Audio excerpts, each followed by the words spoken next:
Hello everyone, this is Anas and you are watching Anas classes. आज की इस वीडियो हम बात करेंगे लीग ऑफ नेशंस क्यों फेलियर हुआ, क्यों कोलैप्स कर गया। लीग ऑफ नेशन पहला ऐसा अंतर्राष्ट्रीय संगठन था जिससे ये एक्सपेक्ट किया गया था, ये अपेक्षा की गई थी कि ये विश्व शांति को बनाए रखने में सफल साबित होगा।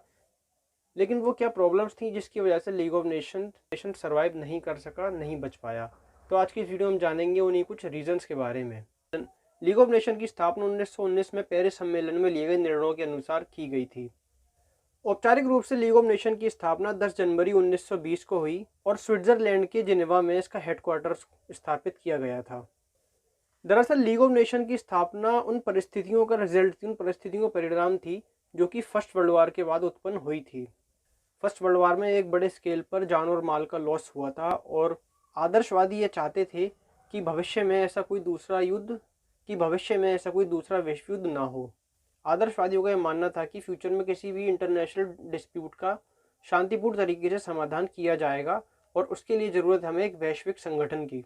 फर्स्ट वर्ल्ड वॉर के बाद सभी आदर्शवादी इस खोज में व्यस्त हो गए कि एक ऐसी व्यवस्था हो जहां पर सशस्त्र संघर्ष के स्थान पर अंतर्राष्ट्रीय सहयोग को बढ़ावा दिया जाए। और ऐसे ही एक अंतर्राष्ट्रीय संगठन की खोज के परिणाम के बाद राष्ट्र संघ या लीग ऑफ नेशन अस्तित्व में आया था। तात्कालिक अमेरिकी राष्ट्रपति वुडरो विल्सन को राष्ट्र संघ का धर्मपिता या गॉडफादर माना जाता है। 1919 में पेरिस सम्मेलन के दौरान भी राष्ट्रपति विल्सन ने इसी संगठन की स्थापना पर सबसे ज़्यादा बल दिया था, लेकिन राष्ट्रसंघ सेकेंड वर्ल्ड वॉर को रोकने में नाकामयाब रहा और इसी के बाद ये कोलैप्स भी कर गया। तो चलिए बात करते हैं इसके विघटन या कोलैप्स कर जाने के रीजंस की। लीग ऑफ नेशन के कोलैप्स कर जाने का पहला रीज़न था कि ये सार्वभौमिक संस्था नहीं बन सका। The league of nation could not become a universal organisation. आलोचकों का कहना है कि राष्ट्रसंघ सिर्फ एक विजयी देशों का मंच था और सबसे बड़ी बात, खुद अमेरिका भी इसका सदस्य नहीं था। हालांकि अमेरिका इसके संस्थापक सदस्यों में से एक था, लेकिन राष्ट्रसंघ की संविधा में जिन संधियों का उल्लेख किया गया था, अमेरिकी सीनेट के द्वारा उसका अनुमोदन नहीं किए जाने के कारण अमेरिका राष्ट्रसंघ की सदस्य को प्राप्त नहीं कर सका। यूएसए की मेंबरशिप के अभाव में राष्ट्रसंघ एक सार्वभौमिक संस्था नहीं बन सका। राष्ट्रसंघ के फेलियर का दूसरा रीजन है कि एक संप्रभु राज्यों का संगठन तो जरूर था, लेकिन स्वयं संप्रभु नहीं था। A organisation of the sovereign countries but not a sovereign in itself. निर्णय लेने के मामले में राष्ट्रसंघ के पास संप्रभुता का अभाव था और जो भी निर्णय राष्ट्रसंघ के द्वारा लिए जाते थे, कोई देश ये माने या न माने, ये उस संप्रभु देश के ऊपर था। इस संस्था के निर्णय को किसी भी नेशन पर फोर्स नहीं किया जा सकता था। राष्ट्रसंघ के फेलियर का तीसरा कारण है एब्सेंस ऑफ सिक्योरिटी फोर्सेज, सुरक्षा बलों का अभाव।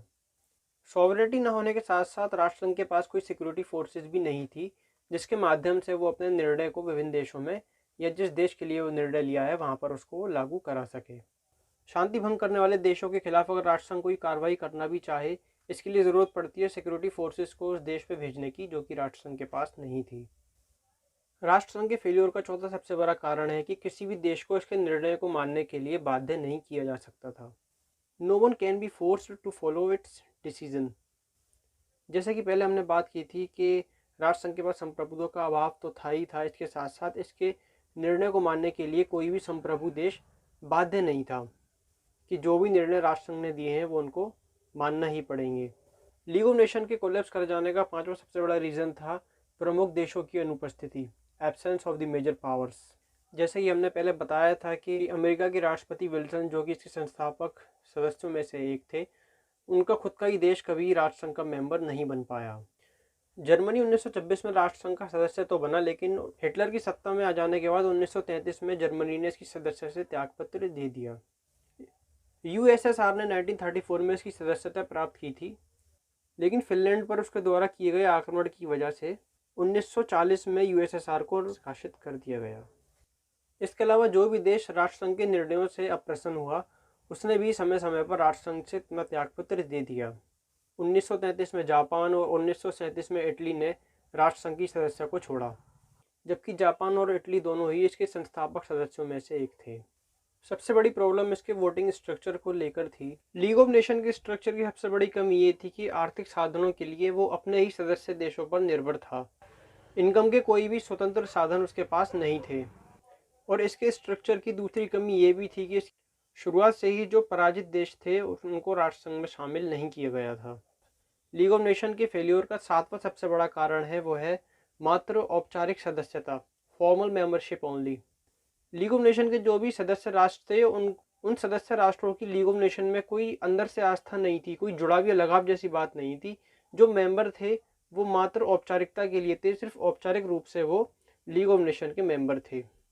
लीग ऑफ नेशन से जुड़ाव और उसके प्रति आस्था जैसी बात उनके अंदर नहीं थी। लीग ऑफ नेशन के कोलैप्स करने का 8वां रीजन था विवादों में हस्तक्षेप करने में विफल, failure to intervene in many conflicts. League of nation कई अंतर्राष्ट्रीय विवादों में हस्तक्षेप करने में भी विफल रहा, जिसका सबसे बड़ा कारण उसके पास संप्रभुता और सिक्योरिटी फोर्सेस का ना होना था।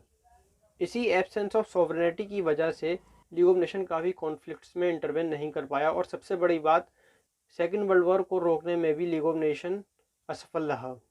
हालांकि लीग ऑफ नेशन एक फेलियर ऑर्गेनाइजेशन साबित हुआ, लेकिन फिर भी इसकी उपलब्धियों की अगर बात की जाए तो सबसे बड़ी उपलब्धि इसकी ये है कि इसने एक पाठ पढ़ा दिया कि यदि कोई अंतर्राष्ट्रीय संगठन बनाया जाए तो वो किस प्रकार का हो, और इन्हीं कमियों को ध्यान रखते हुए दोबारा एक संगठन संयुक्त राष्ट्र संघ बनाया गया, जो कि वर्तमान में भी मौजूद है और अंतर्राष्ट्रीय स्तर पर अभी सक्सेसफुली कार्य कर रहा है। सो फ्रेंड्स, ये थे कुछ रीजंस लीग ऑफ नेशन के फेल्योर के बारे में। आज के लिए बस इतना ही, मिलते हैं आपसे किसी और वीडियो में। वीडियो को लाइक कीजिए, शेयर कीजिए और चैनल को सब्सक्राइब करने के साथ साथ साइड में बेल आइकन को भी प्रेस कर दीजिए, ताकि वीडियोस अपलोड होने पर उसकी नोटिफिकेशंस आपको अपने मोबाइल पर